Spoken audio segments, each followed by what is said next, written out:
Welcome to the first edition of the Sports Clinic.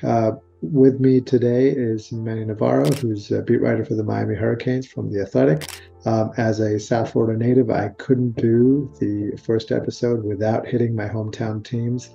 So Manny, of course, as you can see from his background, is full of Miami Hurricanes memorabilia. I don't have as much. My wife doesn't like the orange and green. Only kidding. She's also a huge fan of the Miami Hurricanes. So, Manny, thank you very much for doing this. I appreciate you being the first. And I've been reading you since as far back as I can remember, certainly. Mid 90s, I think, was when you started covering the Canes. And it's been nothing but the best since. I listen to your Wide Ride podcast often. And these days, it makes for happier listening. Oh yes, yeah. It's been a much happier times in South Florida for the past feels like a year now, really, since the Panthers and Heat sort of went on their run, and then we had the basketball teams for Miami and FAU. All the hometown teams have been doing great. The Marlins might even make the playoffs. I mean, it's insane down here in South Florida right now.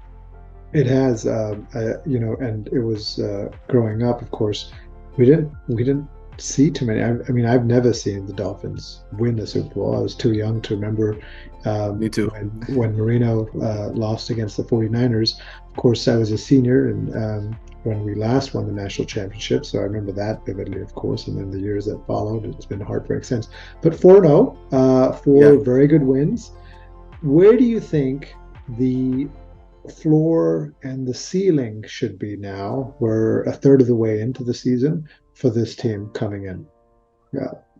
Well, when the season was set to begin, I said 7-5 was my expectation. They were, of course, were 5-7 a year ago, and I thought, well, with some better coaching and some players getting healthy, like Tyler Van Dyke, I'm not going to set the bar too high. I thought 7-5 would be good. I thought the ceiling then could be 9-3 if they really got their act together. Obviously, we never really account for what everybody else is doing in college football, right? When we study these teams and we do our homework, it's obvious that this team is far better than 7-5. Their ceiling is much higher than 9-3. I think if I had to reassess after 4 games what I think the Hurricanes are capable of, I would say the floor now is probably 9-3, and the ceiling is maybe 11-1.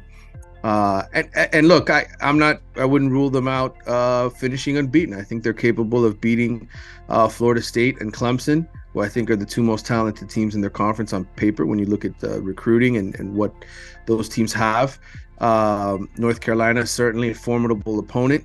That will not be an easy game. Hasn't been an easy game for Miami when they've gone against North Carolina the last few years. So to me, those are the 3 games I look at on paper and I say, okay, I'm still not 100% confident Miami's going to beat those teams. But I think everybody else that's left on their schedule, I'm fairly confident from what I've seen that Mario Cristobal should win at the very minimum 9 games this year. So you bring up a very interesting point, because if you remember in the 90s, the Butch team sort of had this mental hurdle they had to get through in beating FSU and Virginia Tech. Yeah. Has beating Texas A&M helped sort of break that mental hurdle of beating big teams now?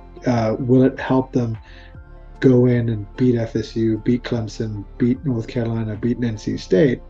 Or is Texas A&M sort of too soon to tell because of how they may be and because it's too early in the season? Or could this be one of those Butch in 2000 when they finally beat Florida State on Dorsey to Shockey and me and thousands of students rushed the field at that day, which was blisteringly hot. I don't Yes. remember a day that was that hotter in recent times. But I go was ahead. I was in the stands for that game as well, as a high school senior at the time, and was so excited to be there for that game.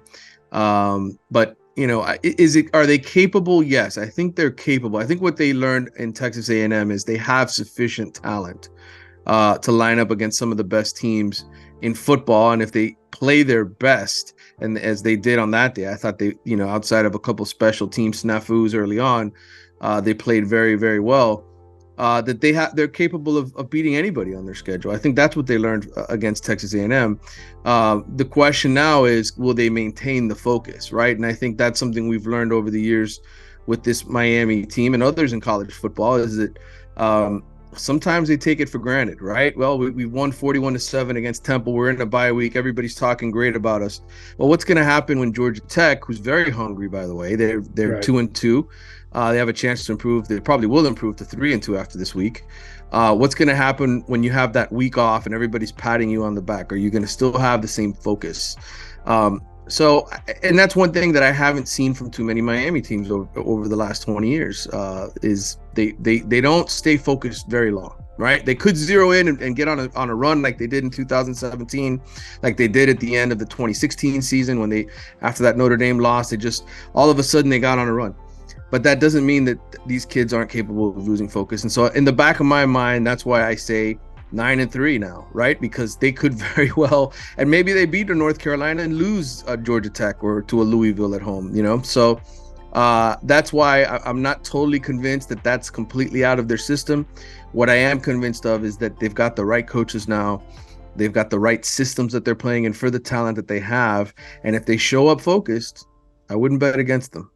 No, that's a great point. I was going to ask you about that because in 2017, obviously we smoked Notre Dame at home, but then Mm-hmm. lost to Pitt, and after Yeah. that, sort of the rails came off, and so you worry about this false dawn with Miami Hurricanes teams. We've had those in years past. They've won 9 games, and then the next season, instead of kicking on, they've sort of regressed.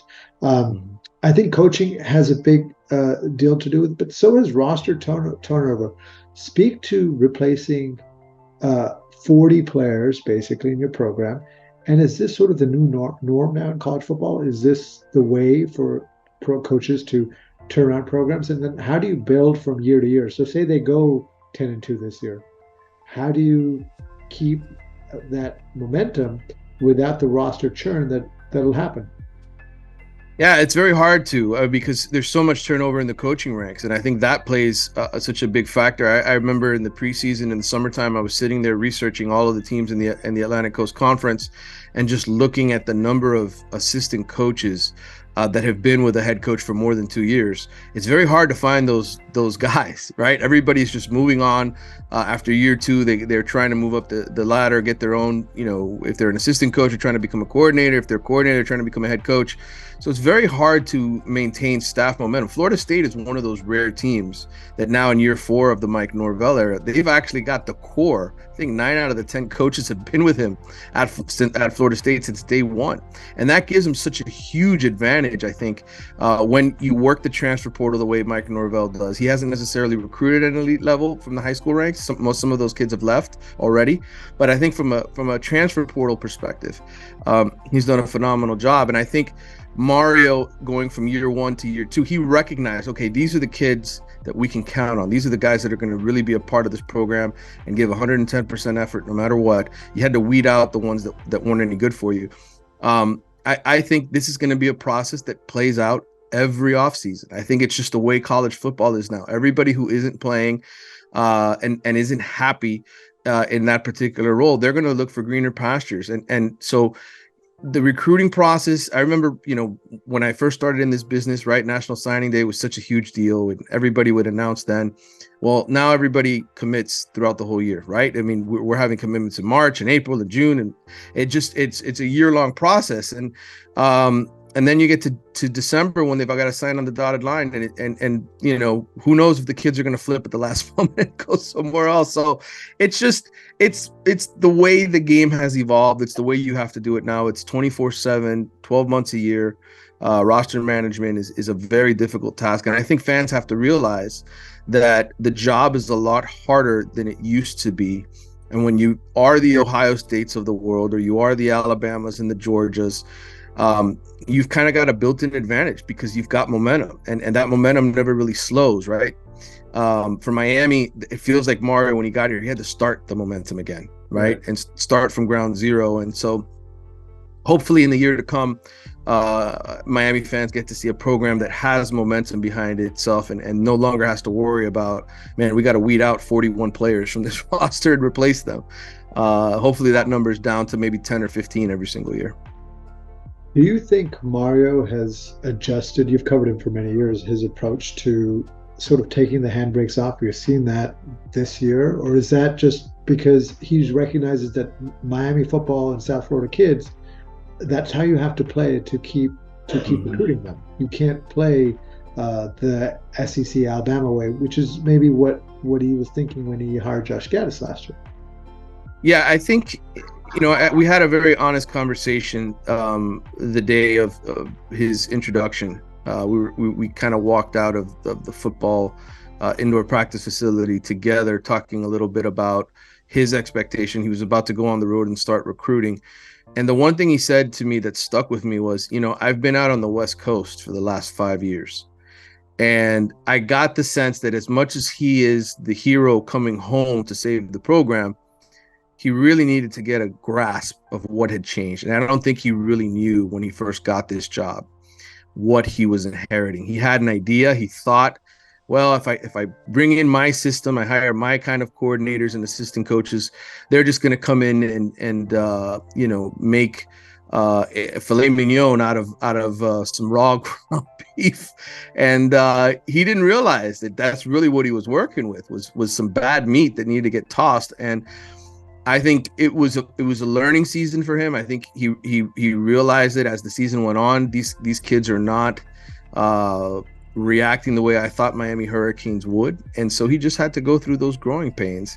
And I think now what we see in year two is a coach who recognizes the game has changed. Nick Saban recognized the game had changed, right? When he was at Alabama, Mario was there for that when that transition began, when they started to open up the offense and say, well, we can't just ground and pound everybody and win at the line of scrimmage. We've got to fling it around with Tua. And so I think Mario recognized that pretty quickly in the process, and that's why Josh Gaddis isn't here anymore, and that's why Kevin Steele is not here anymore, because he realized I don't have what Alabama has. I don't have what I even had at Oregon. I've got to find the right kind of coaches for the players here, and he learned and he quickly adapted. And this is why for many, many years I always felt he was the right guy for Miami, because he understands the culture. He's learned what it takes to win in multiple places, and he wants to win at Miami. And I think that's a very undervalued characteristic for head coaches. For a lot of them, when they sign on to coach this particular program, they don't have an emotional tie. I think an emotional tie for Miami and this school really allows Mario to thrive in ways that maybe other coaches won't. It's also an elite leadership quality that he has, the ability to understand. It's definitely great to be these days. You mentioned Tua. Let's segue to our neighbors at Hard Rock Stadium. The Dolphins. This is not the Dolphins that I remember, certainly in many, many years. Of course, Marino, I still think, is one of the now underrated quarterbacks of all time. But first of all, talk to me about Tua. He's had his detractors, but we always knew he had elite accuracy and anticipation. How have his college skills led him to the success in the NFL? Because he did it last season as well before he got injured. This is not just a one season or 3-game blip. He's had success last year when he finally got a coach who believed in him. From your college experience, seeing him, covering him at Alabama, take me through that progression for Tua. Yeah, I think people forget that he was in a situation at Alabama where he had so many great pieces around him, so many great receivers, so many great offensive linemen. They brought him in and he won them a national championship, right, in that second half against Georgia, and it just sort of clicked for him very quickly because his skill set, as you mentioned, his ability to anticipate where to go with the ball, it's such a gift. And it's special, and it really sets him apart, I think, from a lot of other quarterbacks. The issue, of course, with Tua has always been his health, right? He had the hip injury his final year at Alabama. The Dolphins drafted him and didn't give him all of those kind of weapons in year one. They ended up getting Tyreek Hill and drafting Jalen Waddle and eventually surrounded him with the type of weapons he had at Alabama.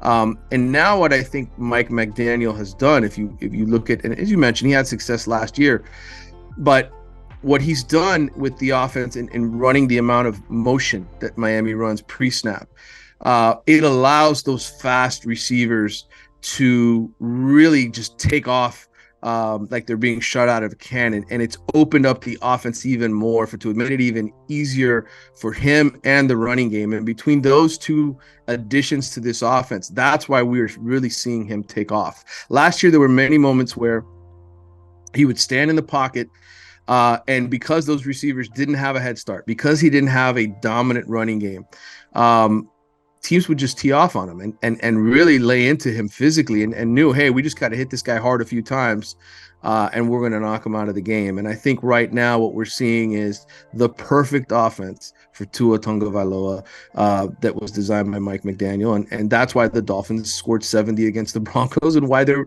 probably the most exciting team in the NFL right now. It is so amazing to watch, just not even highlights, but the actual game. I mean, I can't remember the last time I watched an NFL team. So you have to go back to the Rams, greatest show on turf. Enough. Lots of people have spoken about the offense. Where do you think the defense is this far in the season? And is it just a matter of trying to get as many people healthy? Is it, waiting for Jalen Ramsey to come back? Can this sort of team keep an opponent under 20-30 when you will eventually have coaches that sort of adjust? Because the NFL, they're not going to hang 35 plus on teams every week.